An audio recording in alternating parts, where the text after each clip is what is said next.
Podcast Bichos Tagarelas. Com Fábio Marçal e Ricardo Weg e gente convidada.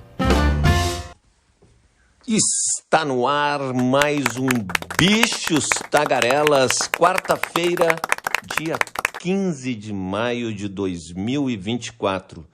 Lula demite presidente da Petrobras em vitória da ala intervencionista do governo. E governo Lula cria ministério no Rio Grande do Sul e nomeia Paulo Pimenta, atual ministro da SECOM, Secretaria de Comunicação do Governo. As notinhas das araras, os destaques internacionais, a Rádio ONU, o nosso correspondente nos Estados Unidos, Carlos Kaminski, e o comentário de Renato Rossi, nosso especialista na indústria automobilística.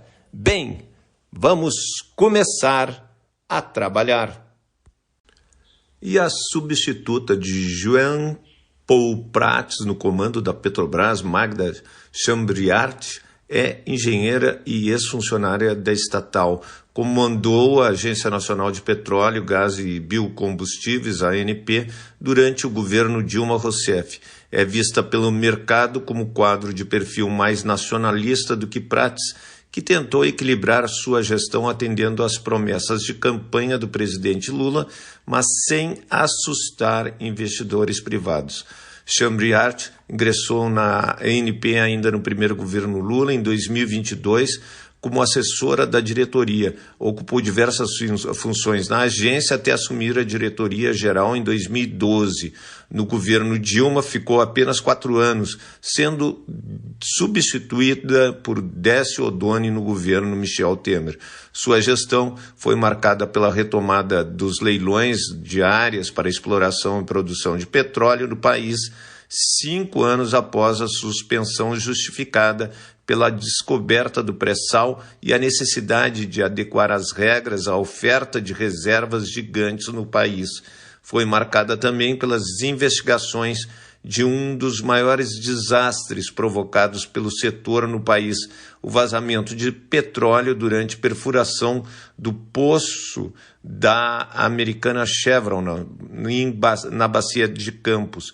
Após o acidente, Chambriard iniciou a ofensiva por reforços na segurança operacional de plataformas de produção de petróleo no país, com a aplicação de elevadas multas sobre empresas, o que lhe rendeu desavenças com o setor. Também focou a fiscalização do cumprimento de obrigações contratuais de conteúdo local que determinam as compras de bens e serviços no país. Outro foco de divergência com as petroleiras. A demissão de Prats foi comunicada ao Executivo em reunião de final da tarde, com a presença dos ministros Rui Costa, da Casa Civil, e Alexandre Silveira, de Minas e Energia, com quem Prats vinha tendo desentendimentos públicos desde o início de sua gestão. O Palácio do Planalto escolheu Paulo Pimenta, atualmente no comando da SECOM, para a função de ministro extraordinário da reconstrução do Rio Grande do Sul. Laércio Portela, que já atuou na comunicação dos primeiros mandatos do presidente Lula, vai assumir interinamente o posto de Pimenta. A ideia é que Pimenta se encarregue de monitorar e coordenar as ações federais para o Estado.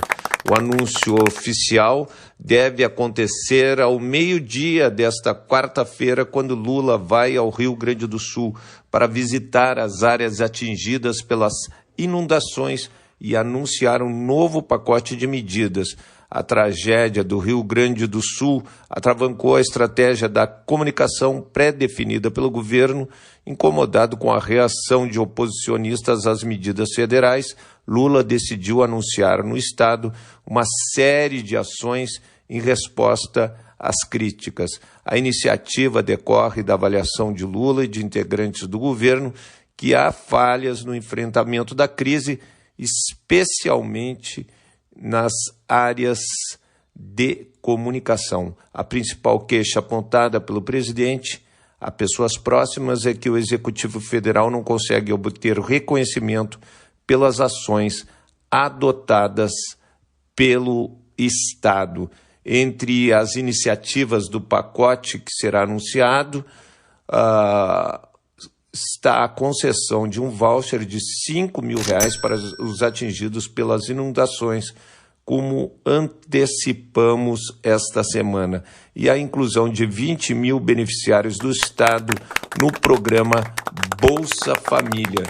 Então, vamos ver, o Rio Grande do Sul precisa de pressa. Temos pressa, o nosso Estado, para receber os recursos, e é bom que o presidente Lula, lá na Unicinos, anuncie esses recursos. Precisamos de dinheiro na veia. E chegou a hora das notinhas das araras, sua agenda do dia. Presidente Lula visita as regiões atingidas pelas cheias lá no Rio Grande do Sul. A gente vai falar mais sobre isso. Supremo Tribunal Federal julga ação sobre mudanças na lei de improbidade administrativa. Prévia do PIB, saem os dados de março. IBGE, funcionários paralisam atividades em 11 estados. Estados Unidos divulgam inflação de abril. Então, lembrando, caiu o Jean Paul Prats, presidente Lula demitiu na noite de ontem o Jean Paul Prats do cargo de presidente da Petrobras, e a situação do ex-senador era vista como insustentável desde 2023, passava pela nossa famosa fritura. Ele é substituído por Magda Chambriard, que foi já presidente da Agência Nacional do Petróleo, funcionária da Petrobras. Então, aqui ganhou a ala mais intervencionista. O que é uma ala mais intervencionista? É uma ala que não trabalha para o mercado como João Paulo Prats. Ela trabalha mais ali segurando o preço da gasolina, mais para a população, investimentos, criação de empregos. Então vamos ver como é que reage o famoso mercado brasileiro. Então o presidente Lula vai anunciar lá em Porto Alegre, não é em Porto Alegre, na Unicinos, que é em São Leopoldo, uma série de medidas diretamente para a população, e o Paulo Pimenta, que é o chefe da SECOM, será um ministro extraordinário da reconstrução do Estado. Então, é uma resposta ao pedido de transferência do governo para a região a fim de melhorar o auxílio no trabalho da reconstrução do Estado do Rio Grande do Sul. E se vê aqui, Paulo Pimenta é um quadro político conhecido pela combatividade. Segundo o petista Lula, ao nomeá-lo, cria um possível candidato aí para o governo do Rio Grande do Sul em 2026. O papel de articulador federal deverá ser especialmente relevante quando passar a fase aguda de resgate e salvamento e começar na prática a reconstrução com grande injeção de recursos no Estado. Então, o Ministério da Justiça contabiliza 1.100 agentes deslocados ao Rio Grande do Sul para ajudar a preservar a segurança no Estado. Muitos arrombamentos de casas, muitos roubos, e a pessoa, você imagina que a sua casa é alagada, e daí baixa a chuva, você chega em casa, não tem nada porque você foi saqueado. Não dá para entender isso. E o coordenador da bancada gaúcha no Congresso, o deputado Marcon, do PT, afirma que a proposta do presidente de suspender a dívida com a União e zerar a taxa de juros por 3 anos é um começo, mas que somente a anistia será suficiente para a reconstrução do Estado. E o vice-presidente Geraldo Alckmin, que comanda o Ministério da Indústria e Comércio, foi escalado por Lula para negociar com as empresas gaúchas ou que fornecem produtos para o Rio Grande do Sul, para que elas segurem aumentos de preços no estado e tente garantir o abastecimento para que isso de fato não ocorra. O governo teme que a concessão de voucher de cerca de R$ 5.000 a 100 mil famílias desabrigadas pelas cheias para compra de eletrodomésticos e material de construção resulte em aumento imediato dos preços. Isso é o que nós esperamos que não ocorra, porque seria uma exploração com quem está sofrendo. E eu acho, não compre aonde os preços estiverem exorbitantes. E a atividade turística volta a crescer no Brasil em março. O agregado especial de atividades turísticas da pesquisa mensal dos serviços cresceu 0,2%, segundo o IBGE. O segmento opera 2,3% acima do patamar de fevereiro de 2020, antes da pandemia, e 5,3% abaixo do ponto mais alto de fevereiro de 2014. Na comparação com março de 2023, o setor cresceu 0,5%.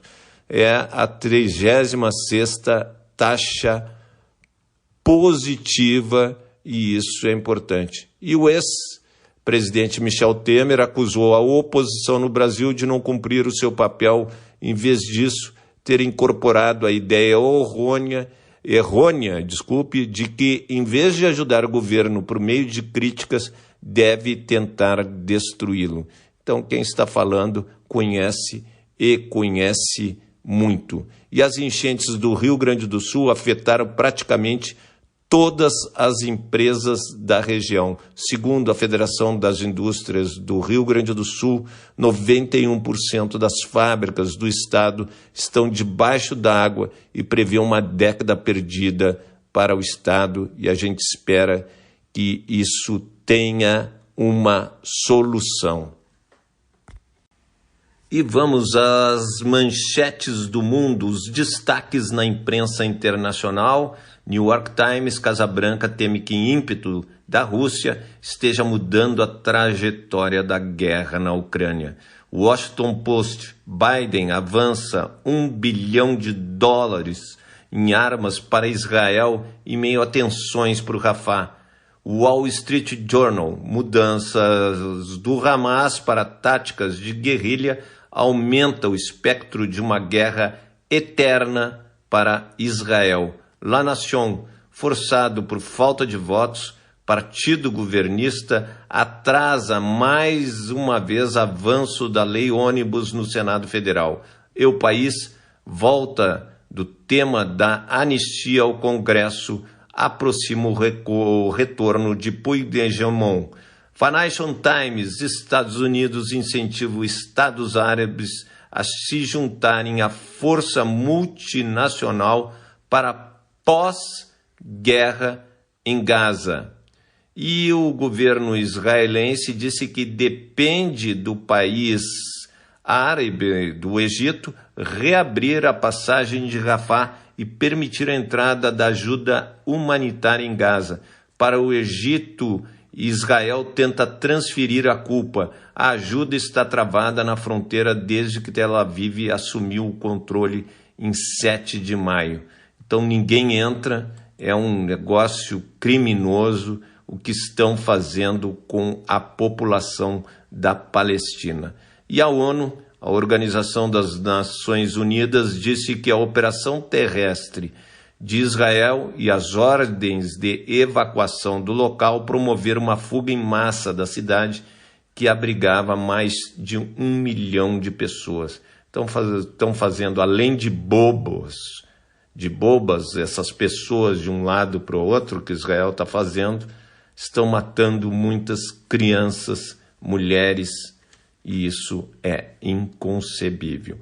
E o secretário de Estado norte-americano, Antony Blinken, disse que a Rússia deve pagar para reconstruir a Ucrânia. Afirmou também que os Estados Unidos estudam confiscar bens russos para ajudar na reestruturação do país.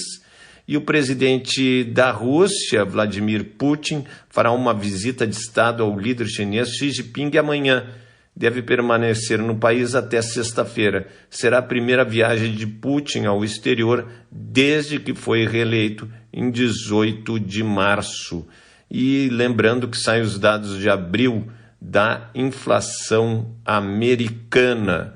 Vamos ver o que é a inflação dos Estados Unidos, fica em 13,5% no acumulado de 12 meses. Conforme esse índice, aumenta o dólar ou reduz o dólar.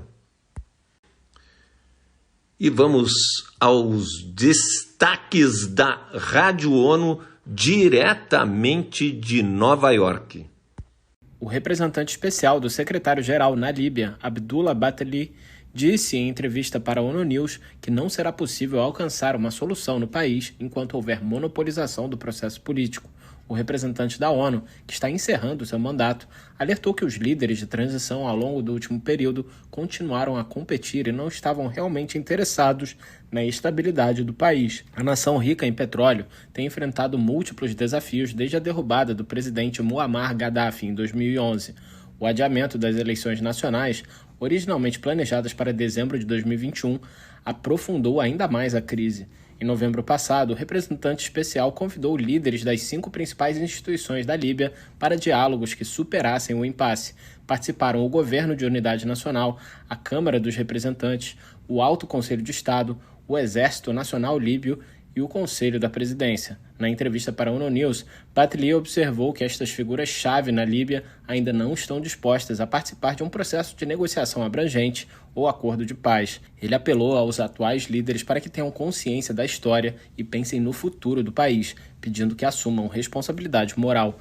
O representante especial alertou que existe uma espécie de interesse renovado na posição geopolítica da Líbia por parte de uma série de potências regionais e internacionais.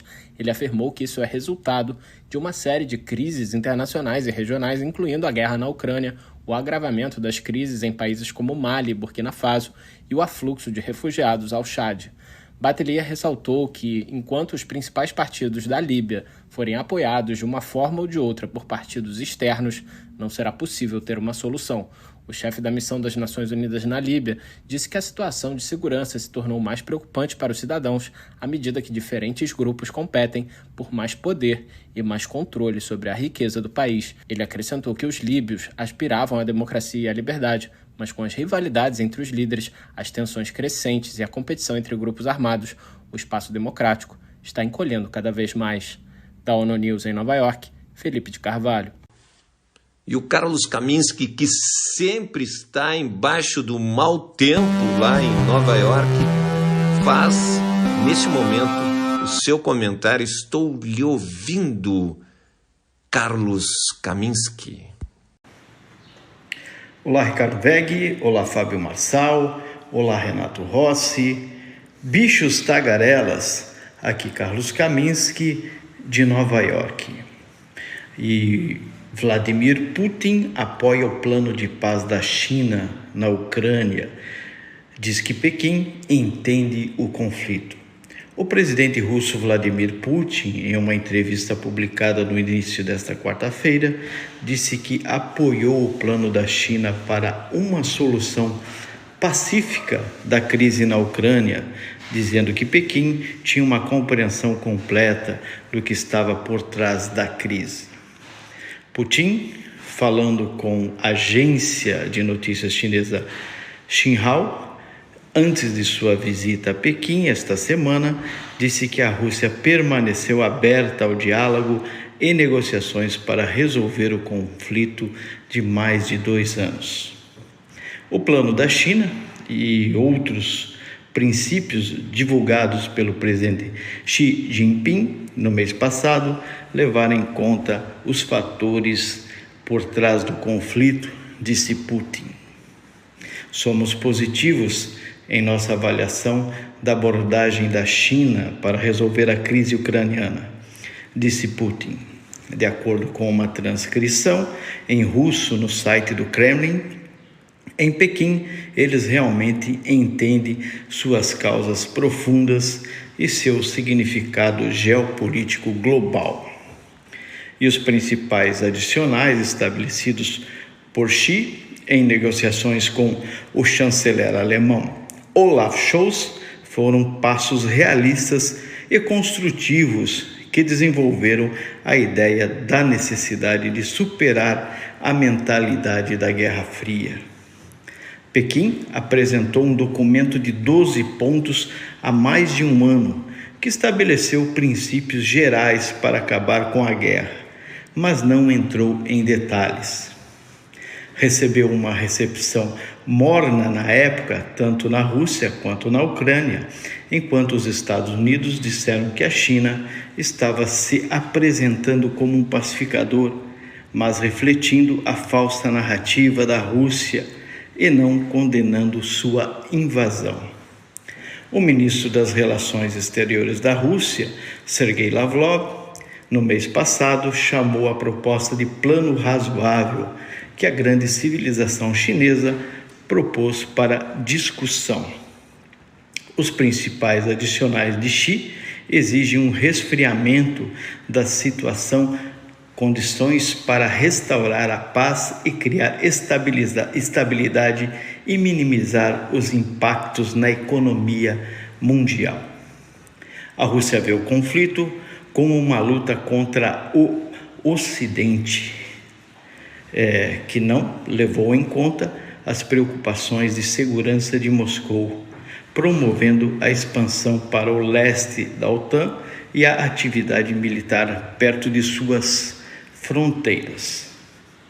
A Rússia chama suas ações na Ucrânia de operação especial para desarmar a Ucrânia e protegê-la dos fascistas.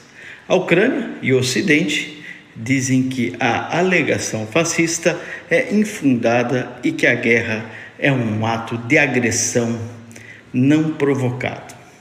O plano de paz do presidente ucraniano Volodymyr Zelensky pede a retirada das tropas russas, a restauração de suas fronteiras pós-soviética de 1991 e a responsabilização da Rússia por suas ações.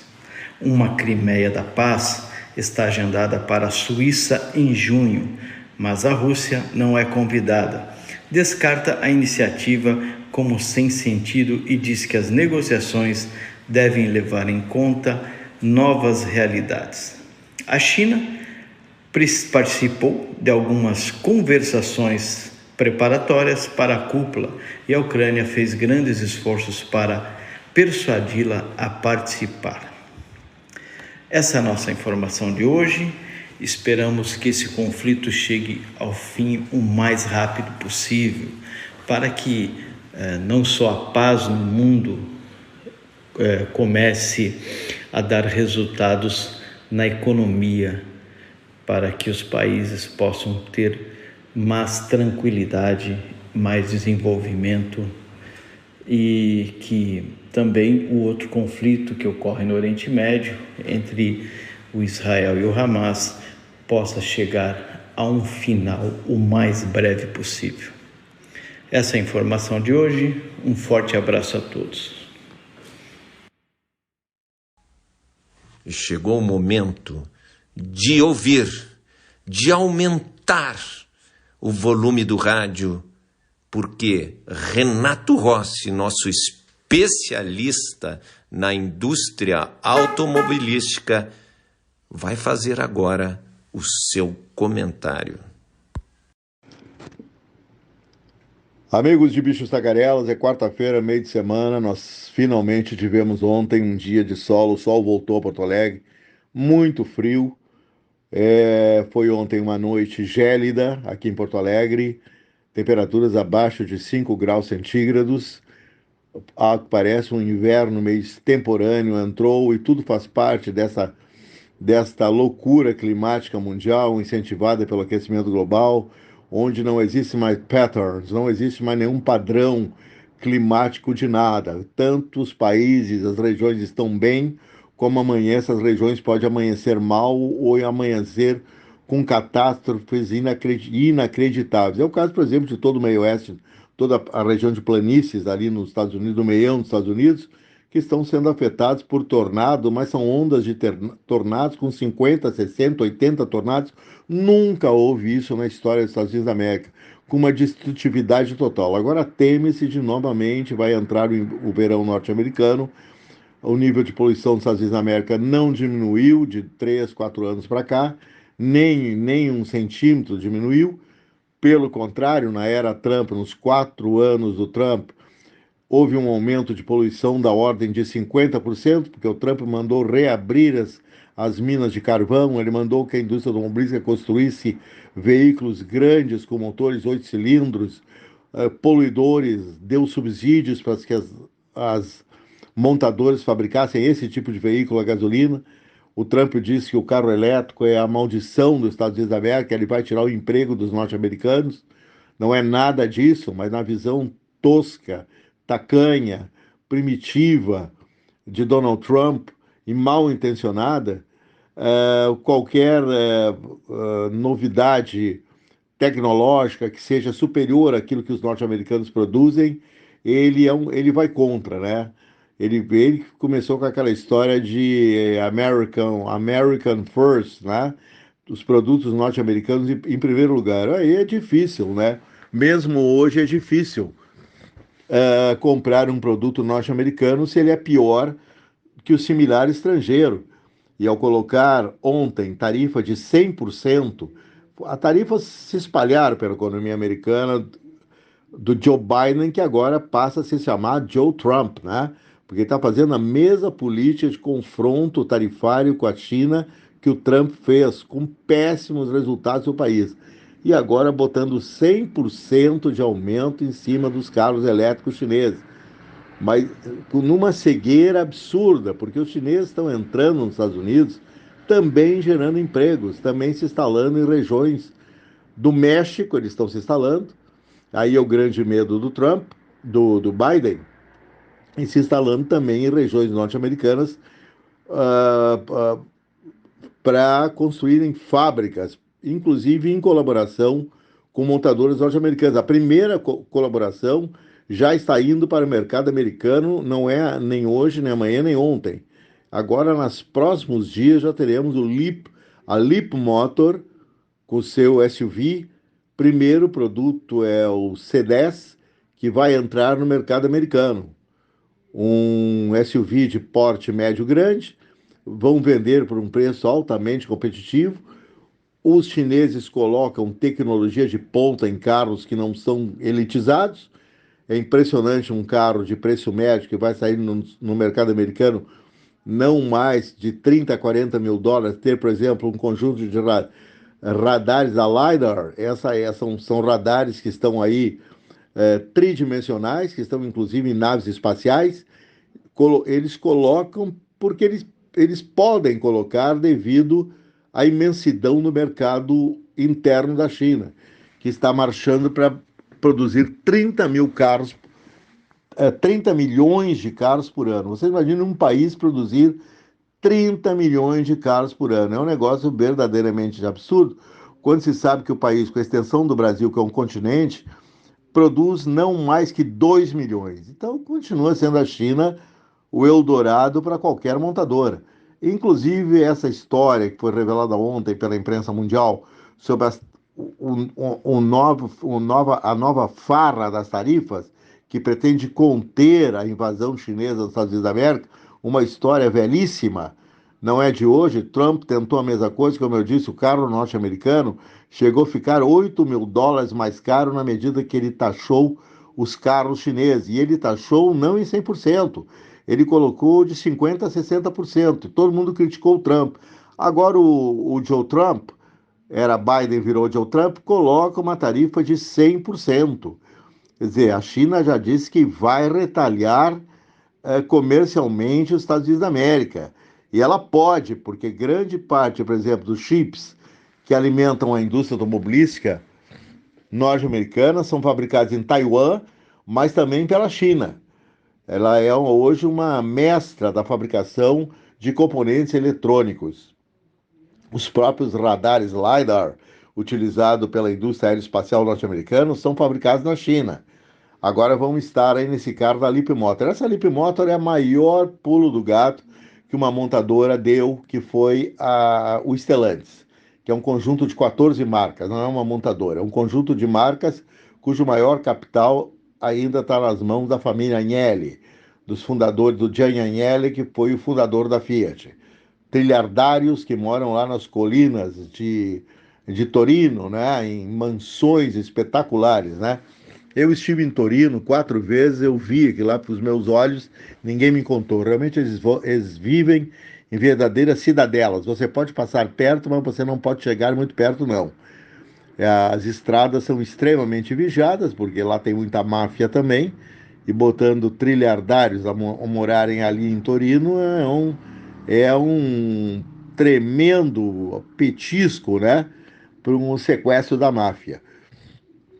Mas voltando à questão dos automóveis, não vai surtir efeito essas tarifas aí que o Trump está botando. Até porque já tem montadores americanos, e aí eu falei no pulo do gato, a esperteza do Carlos Tavares, porque as montadoras norte-americanas não conseguem fazer carros elétricos, não tem tecnologia como tem aquela dedicação do chinês nos últimos 15 anos de fabricar os melhores carros elétricos do mundo, deu certo. É só andar num carro da BYD, num carro da Great Wall, até nos carros da Chery, que eu já andei em vários modelos. São modelos excelentes, fora o resto das montadoras da China, que nem chegaram ainda no Brasil. Está chegando agora a JQ e a Omoda, que são marcas da Chery. As marcas elitizadas da Chery estão chegando, sim. Estão se instalando em São Paulo e vão vender carro no Brasil já no segundo semestre, agora de 2024. Não é também para o ano que vem, é para agora. Mas elas estão chegando para movimentar a fábrica que está fechada da Chery, lá em Jacareí, interior de São Paulo. Eles querem reequipar a fábrica e tornar essa fábrica a fábrica de distribuição central para a América Latina desses SUVs sofisticados das marcas Omoda e JQ, mais chinesada vindo para o Brasil. Agora, ainda somos um mercado pobre, né? Claro que os chineses querem muito mais o mercado norte-americano pelo volume daquele mercado, embora eles estão vendendo muito mais na Europa nesse momento. O principal mercado dos carros chineses é a China, logicamente. Depois vem os Estados Unidos da América, vem a Europa, aliás, e os Estados Unidos da América. Mas nos Estados Unidos da América eles estão ainda indo mais, não tão rápido como está sendo a aceitação dos carros elétricos da China no mercado europeu. Mas na Europa também, a Europa vai colocar também tarifas alfandegárias para conter a invasão chinesa. Agora, realista foi o Luca de Mel, né? E o Oliver Blume, que é o presidente mundial da Volkswagen. Os dois disseram, olha, nós não vamos contê-los pelas tarifas.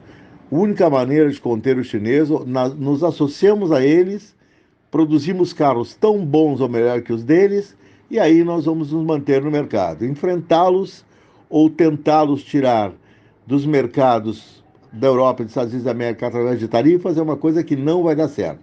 Bom, pelo bem ou pelo mal, pelo certo ou pelo errado, o presidente mundial, que na verdade eu chamo de presidente mundial, mas ele é mais, ele é Chief Executive Officer, ele é o CEO do Stellantis, que é o Carlos Tavares, espertíssimo português, já pulou na frente, botou lá uns 2 bilhões de dólares na Leapmotor, um fabricante de menor porte da China que está fabricando carros excelentes, pequenos e médios, e, como eu disse, vai lançar agora um modelo já da Leap no segundo semestre de 2024 no mercado norte-americano, como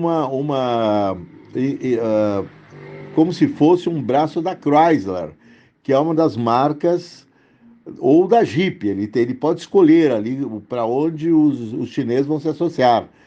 Eles já estão associados a Stellantis. E nos Estados Unidos da América eles vão entrar como se fosse uma marca norte-americana, com nome de carro, com tecnologia que eles estão desenvolvendo, entre aspas, junto com a Chrysler, vão dar um jeito de burlar a legislação de carro estrangeiro, né? Vai ser um carro vai ser entendido pelo consumidor norte-americano como um produto Chrysler. Mas vamos ver, na verdade ele não é Chrysler, ele é da Lip Motor.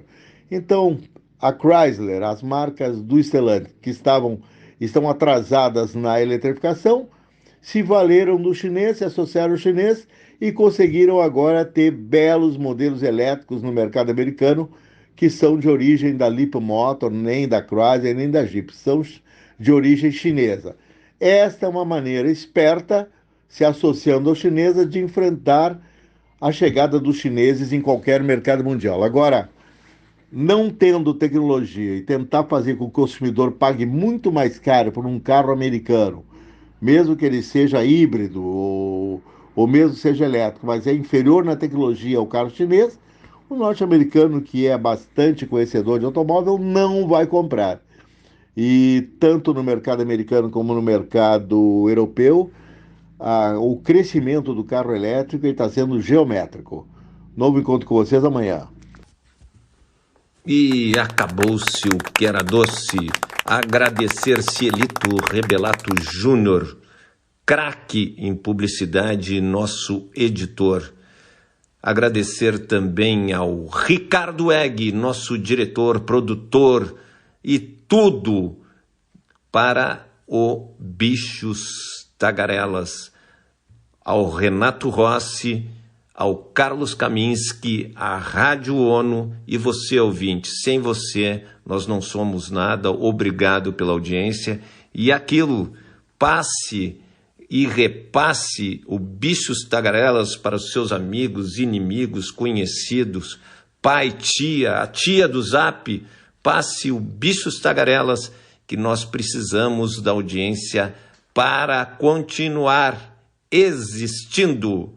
E até amanhã, dia 16 de maio, uma quinta-feira. Então estamos chegando na sexta-feira daqui a pouco.